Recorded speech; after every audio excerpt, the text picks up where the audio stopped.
Ces événements arrivèrent environ 30 ou 40 ans avant que nos princes d'Occident entreprisent le pèlerinage dont je vais écrire l'histoire. Et afin qu'il y eût au moins une différence de nom entre les hommes de cette race qui, s'étant donné un roi, avaient obtenu une gloire immense, et ceux qui, n'abandonnant pas leur ancienne manière de vivre, étaient restés dans leur grossièreté primitive, les premiers prirent le nom de Turcs, les autres conservèrent leur ancien nom de Turcomans. Les Turcs, après avoir subjugué tout l'Orient, firent une invasion dans le puissant royaume d'Égypte. Ils descendirent en Syrie, s'emparèrent de vive force de Jérusalem et de quelques autres villes maritimes. Et comme je l'ai déjà dit, les fidèles qui l'y trouvèrent furent soumis à un joug beaucoup plus dur et subirent les vexations et des exactions bien plus cruelles que celles qu'ils avaient éprouvées jusque-là. Ce n'était pas seulement en Orient que les fidèles étaient ainsi opprimés par les impies.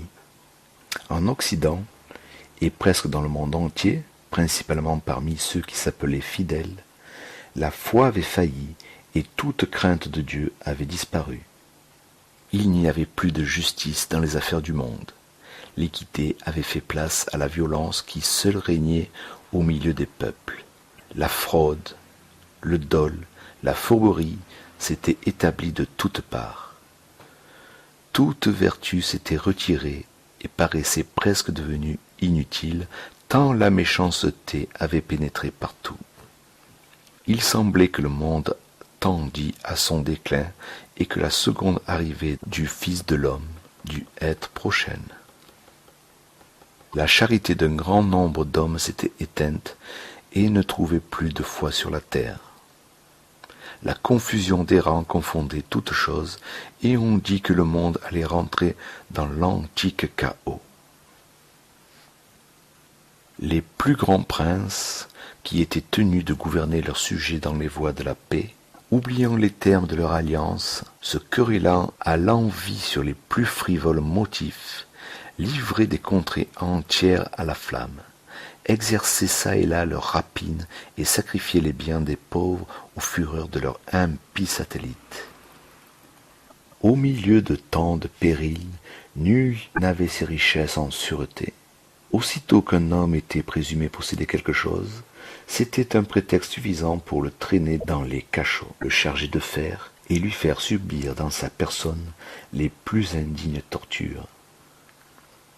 Les biens des églises et des monastères n'étaient pas mieux à l'abri. Les privilèges accordés par des princes pieux ne conféraient plus aucun avantage aux propriétés des saints. Elles n'étaient plus admises à revendiquer leur première immunité et leur dignité passée. Le sanctuaire même était brisé par la violence. On enlevait de vive force tous les objets consacrés à l'usage du ciel. Des mains sacrilèges ne distinguaient plus le sacré du profane. Et dans cette confusion, les voiles de l'autel, les vêtements des prêtres, les vases du Seigneur étaient livrés en proie à tout venant. Ceux qui se réfugiaient au centre même de la maison de Dieu, dans le sanctuaire impénétrable, dans les porches, les basiliques, en étaient arrachés avec violence, pour être traînés à la mort et au supplice. Les routes publiques étaient de tous côtés couvertes de brigands armés, qui tendaient des embûches aux voyageurs et n'épargnaient ni les pèlerins ni les religieux. Dans les villes et dans les lieux fermés, on n'était pas plus à l'abri de l'insulte.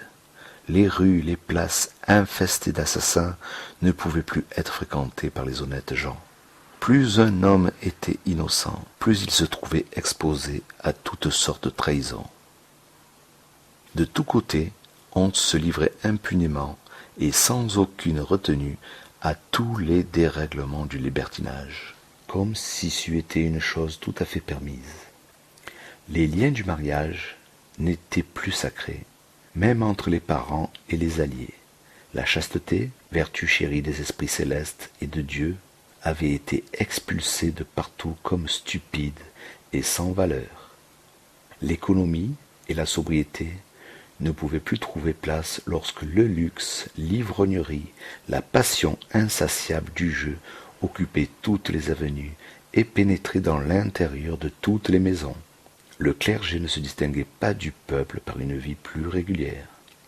Selon les paroles du prophète, le prêtre sera comme le peuple. Les évêques étaient devenus négligents, vrais chiens muets qui ne savaient plus aboyer, faisant acception des personnes, arrosant leur tête de l'huile des pécheurs, et comme des mercenaires livrant aux loups dévorant les brebis qui leur étaient confiées, oubliant ces paroles du Seigneur qui a dit « Donnez gratuitement ce que vous avez reçu gratuitement ». Ils ne fuyaient point les œuvres hérétiques de la simonie, et se souillaient de toutes sortes d'ordures. Enfin, et pour tout dire en un mot, la terre était corrompue devant Dieu et remplie d'iniquité. Les prodiges menaçants que le Seigneur faisait apparaître dans le ciel et sur la terre ne pouvaient même arrêter ceux qui se précipitaient ainsi dans le mal. On voyait régner partout la peste et la famine. On apercevait d'effrayants météores. On éprouvait en tout lieu des tremblements de terre.